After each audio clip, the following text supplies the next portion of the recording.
Hello students, welcome to the school's online channel. In this video, we discuss about the chapter 3 coordinate geometry. It is the new chapter for you. In previous classes, many branch of mathematics we are study name, arithmetic, mensuration, geometry, etc. But in this session we discuss about new branch of mathematics, coordinate geometry. What is the coordinate geometry? देखिए coordinate geometry, इससे geometry आपका एक portion था mathematics का. Geometry आपका एक portion था mathematics का. इसमें आपने पॉइंट्स, लाइन, जो भी आपने पढ़ा है, पॉइंट्स, लाइन, ट्रायंगल, पैरेललोग्राम, जो भी आपने पढ़ा है सब कुछ, वो आपका सिर्फ एक पेपर प्लेन में ही पढ़े थे हम लोग. ठीक, क्या पढ़े थे? प्लेन में इसको बनाते थे, जो भी करते थे. ओके. बट कुछ समय बाद क्या हुआ, रेने दिकार्ते एक mathematician, Francis mathematician, which is discover the using the algebra in geometry, using algebra in geometry portion. Algebra को कहाँ पे? ज्योमेट्री में पोर्शन का यूज किया, और उसी से एक नया मेथड बना आपका कोऑर्डिनेट ज्योमेट्री. पास में आया. इससे पहले ज्योमेट्री हम लोग स्टडी करते थे, वो आपका यूक्लिड ज्योमेट्री, यूक्लिड्स ज्योमेट्री का कुछ रूल्स थे, उसी को हम फॉलो करते आए थे. पास में आया. बट कुछ समय बाद, लगभग 16-17 सेंचुरी, रेने दिकार्ते, जो कि फ्रांस का मैथमेटिशियन, महान गणितज्ञ था, उसने अलजेब्रा को ज्योमेट्री में यूज़ किया. ज्योमेट्री के जो प्रॉब्लम थे उसको किस मेथड सॉल्व किया? अलजेब्रिक मेथड सॉल्व किया, और एक नए ब्रांच का डिस्कवर किया जिसका नाम क्या था? Coordinate geometry. बात समझ में आया? हम इस पर पॉइंट वन बाय वन हम इस पर डिस्कस करते हैं, क्योंकि आपका ये पहली बार पढ़ रहे हैं और ये एक important part of the mathematics है. ये आपके आगे के जो स्टडी है मैथमेटिक्स में बहुत ही इंपॉर्टेंट रोल है इसका. Okay. Now discussed about that coordinate geometry. What is the coordinate geometry? इसका डिफिनेशन क्या है आपका? the branch of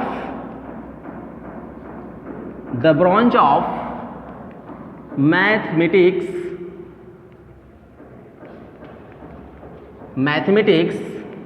in which we solve the geometric problem by algebra. With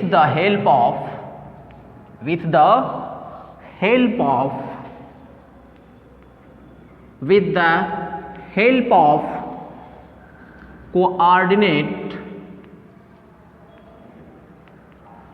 coordinate system.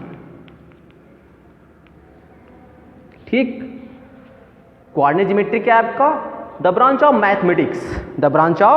इससे पहले हमने डिस्कस किया था कि ज्योमेट्री आपका एक पोर्शन अलग था, और उसके जो क्वेश्चन, जो उसके प्रॉब्लम्स थे, हमने उसको यूक्लिड्स ज्योमेट्री कुछ रूल्स था, उसको हम फॉलो करके डिस्कस करते थे.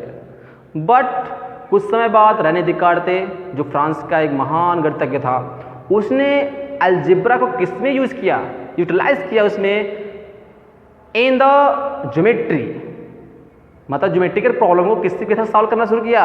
अलजेब्रा. उसी के लिए एक नए ब्रांच का मैथमेटिक्स हुआ, और उस ब्रांच का नाम क्या था? Coordinate geometry. The branch of mathematics in which we solve the geometric problem by algebra with the help of coordinate system. एक नया वर्ड आ रहा है, कोऑर्डिनेट सिस्टम. अब कोऑर्डिनेट सिस्टम क्या होता है उस पर हम डिस्कस थोड़ा सा करेंगे, बाद में आपकी सिलेबस में है. इससे पहले हम डिस्कस करेंगे कुछ points. Okay.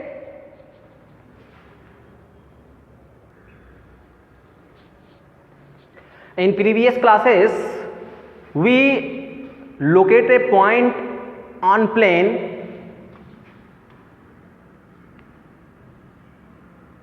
In previous classes we locate a point on a number line.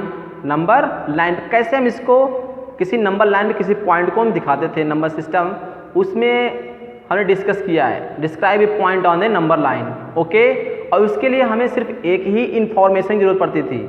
बात समझ में आया? सिर्फ एक इंफॉर्मेशन।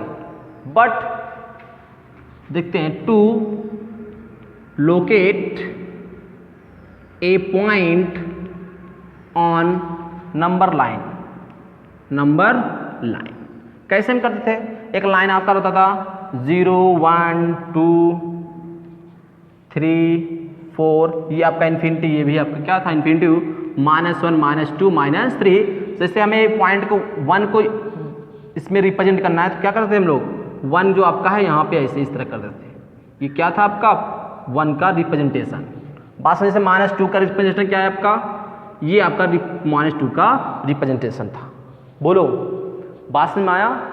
लेकिन अगर कोई पॉइंट आपका कोई प्लेन में आ जाए, इस तरह से इस फॉर्मेशन में आ जाए, मान लो कोई पॉइंट आपका इस तरह है, ठीक, इस पॉइंट को हम कैसे लोकेट करेंगे? बात समझ में आया? अब तो नंबर लाइन में था तो वहाँ पर कोई एक इन्फॉर्मेशन था कि x = 1 2 3, कोई एक इन्फॉर्मेशन था। सिर्फ यहाँ पे एक पॉइंट आपका कोई प्लेन पे है, ठीक, कोई प्लेन है आपका, उसमें कोई एक पॉइंट है आपका, उस पॉइंट को कैसे हम लोकेट करेंगे, कैसे हम इसको दिखाएंगे कहाँ पे है। अब इसके लिए दो इन्फॉर्मेशन है, या तो इसको हम नाम देते हैं ABCD दे दें, ठीक। अब ABCD, AB जो आपका इसका एज है, उससे मान लीजिए इसका डिस्टेंस कितना है आपका 25 सेंटीमीटर सपोज कर लेते हैं, ठीक। और यहाँ जो कोई इस तरह से भी डिस्टेंस फाइंड कर सकते हैं, यहाँ से भी और यहाँ से भी। अभी तो ये आपका करने की स्टेज से 25 सेंटीमीटर, 25 सेंटीमीटर डिस्टेंस है इसके बीच का, लेकिन ये पॉइंट आपका यहाँ भी सकता है, यहाँ भी कहाँ भी क्लियर नहीं है, अभी भी क्लियर नहीं है। तो एक और इस इन्फॉर्मेशन होना चाहिए। हम कहते हैं AD से आपका यहाँ से कितना डिस्टेंस है, मान लेते हैं आपका 10 सेंटीमीटर। बोलो, अब ये जो इन्फॉर्मेशन हुआ, ये इस पॉइंट को एकदम लोकेट कर रहा है। बोलो, मतलब एज AB से इतना है और AD से इतने दूरी पे एक पॉइंट आपका लोकेट हो रहा है, क्लियर। अब इस ऐसे पॉइंट को लोकेट करने के लिए हमें कितने इन्फॉर्मेशन की जरूरत पड़ रहा है, 2 इन्फॉर्मेशन की जरूरत पड़ती है, ठीक है ना। अब यही 2 इन्फॉर्मेशन को यहीं से क्वांटम ज्योमेट्री का विकास हुआ है, ओके। बात समझ में आया नहीं? कैसे हम इसको कर रहे हैं? अब देखो, ये आपका दूसरा जो पॉइंट आपका बनता है, to locate a point on a paper, और इसके लिए कितने इंफॉर्मेशन चाहिए आपका, 2 इंडिपेंडेंट इंफॉर्मेशन की जरूरत पड़ेगी।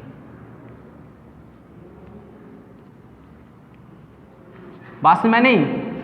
ये जो आपका क्या है, यहाँ पे सिर्फ 1 इंफॉर्मेशन की जरूरत पड़ती है और वो कोई इंडिपेंडेंट नहीं होगा, 1 इंफॉर्मेशन। बात समझ में आए? देखिए यहाँ पे जैसे आपको पॉइंट 1 एकदम क्लियर हो गया कि वहाँ पे पॉइंट आपका है, लेकिन इसमें आपका कोई एक, दोनों एक दूसरे पे क्या है, इंडिपेंडेंट है, इसलिए क्या है, इंडिपेंडेंट है आपका। दोनों इन्फॉर्मेशन आपके कितने चाहिए, 2 इंडिपेंडेंट इन्फॉर्मेशन चाहिए, तभी हम इस पॉइंट को लोकेट कर सकते हैं किसी पॉइंट पेपर पे, ओके। इसी पे आपका एक्सरसाइज 3.1 आपका सॉल्व करना है। कौन सी एक्सरसाइज? 3.1। इसी टॉपिक पे क्लियर होगा कि कैसे किसी पॉइंट को हम लोकेट करते हैं, ओके।